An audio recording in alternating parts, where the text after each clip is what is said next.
You ever notice how nothing actually hurts when you're comfortable, but nothing really changes either? Like you wake up, scroll your phone, eat the same food, complain about the same stuff, and somehow years pass and you're still in the same place, same mindset, same excuses. And the wild part?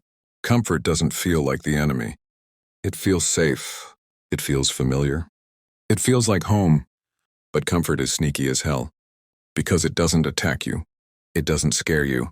It doesn't force you to move. It just slowly presses pause on your life while convincing you that you're doing fine. And if you're being real with yourself right now, deep down, you know exactly what I'm talking about. Most people think failure ruins. Lives, nah, comfort does. Failure hurts, but it teaches. Comfort feels good, but it rots you quietly. Comfort makes you tolerate a job you hate because the paycheck shows up on time. Comfort keeps you in relationships that drain your soul because being alone feels scarier than being unhappy. Comfort tells you, at least it's not that bad, while your dreams are sitting in the corner collecting dust. And the craziest thing, you don't even notice it happening. One day you look up and realize you've been surviving instead of living. Here's the truth nobody wants to say out loud. Comfort is addictive. It hits the brain the same way cheap dopamine does. Netflix, junk food, scrolling, sleeping in, avoiding hard conversations, skipping workouts, postponing goals until next year. It all feels harmless in the moment. You tell yourself you deserve it. You worked hard. You're tired. You'll start tomorrow. And tomorrow turns into next week. Next week turns into next year. Next year turns into maybe this just isn't for me. That's how dreams die. Not with a bang, but with comfort. Think about it. Every major upgrade in your life came from discomfort. Every glow-up, every breakthrough, every moment you became stronger, sharper, more confident. It didn't happen when things were easy. It happened when you were scared, when you were broke, when you were uncomfortable, when you were doubting yourself but moved anyway. Growth doesn't live in comfort.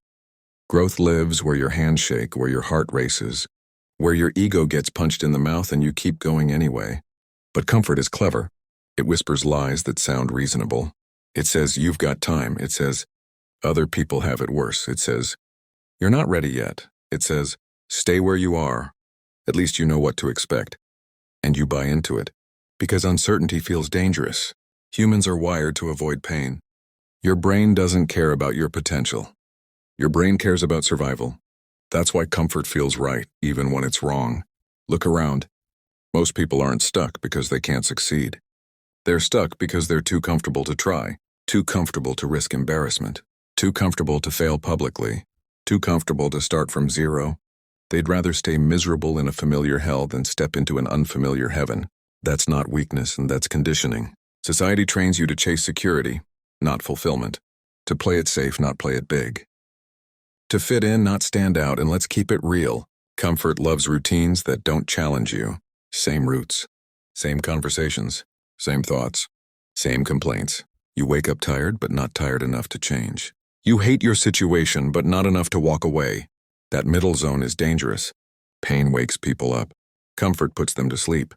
That's why some people don't change until life punches them in the face. A breakup, a layoff, a health scare. Rock bottom forces movement.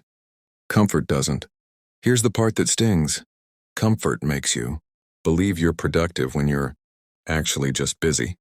You're answering emails, attending meetings, running errands, handling responsibilities. But none of it is moving you closer to the life you say you want. You're maintaining, not building. Surviving, not evolving. And because you're not technically failing, you convince yourself you're succeeding. That's the trap. Let me say this straight. If your life feels predictable, you're probably playing too small.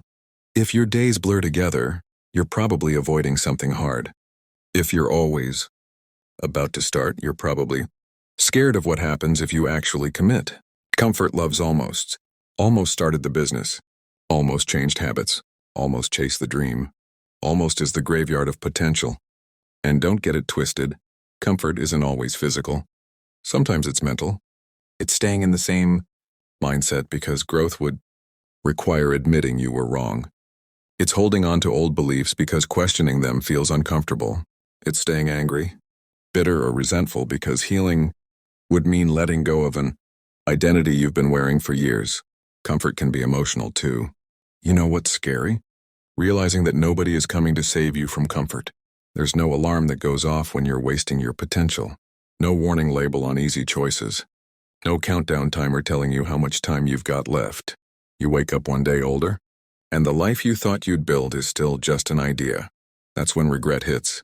And regret hurts way worse than discomfort ever could. Here's the flip side, though. Discomfort isn't punishment. It's a signal. It means you're stretching. It means you're learning. It means you're stepping into territory where growth actually happens. Every level up in life demands a new version of you, and that version doesn't feel comfortable at first. You don't get confident before you act. You act and confidence follows. You don't feel ready before you start. You start, and readiness is built along the way. People who win at life aren't fearless. They're just more scared of staying the same than they are of being uncomfortable. They choose short-term pain for long-term freedom. They understand that discipline hurts less than regret. They know that comfort today can cost you everything. Tomorrow, and listen, and this isn't about quitting your job overnight or doing reckless stuff. It's about being honest with yourself. Where are you choosing comfort over growth? Where are you settling? Where are you numbing instead of facing reality? Is it your health? Your relationships? Your finances? Your purpose? You already know the answer. That little voice you keep ignoring? That's your potential calling you. Out every excuse you make is just comfort protecting itself. I'm too busy. I don't have the money. I'll start when things calm down. Newsflash. Things never calm down. Life doesn't get easier. You just get stronger. Or you stay the same. Those are the options. Imagine where you'd be if you leaned into discomfort for just 6 months. Woke up earlier. Moved your body. Learned new skills. Cut off distractions. Said no more often. Said yes to challenges. Had hard conversations. Took calculated risks. You wouldn't recognize yourself. And that's the point. Comfort keeps you familiar. Growth makes you unrecognizable in the best way. So if your life feels stuck, don't ask for motivation. Ask for courage. Motivation fades. Comfort returns. Courage is what lets you move anyway. Courage is what makes you choose the hard path when the easy one is right there. Courage is what separates people who talk about change from people who actually live it. One day, comfort will ask you to pay the bill. In missed opportunities. In unfulfilled potential. In what ifs that echo late at night when it's quiet.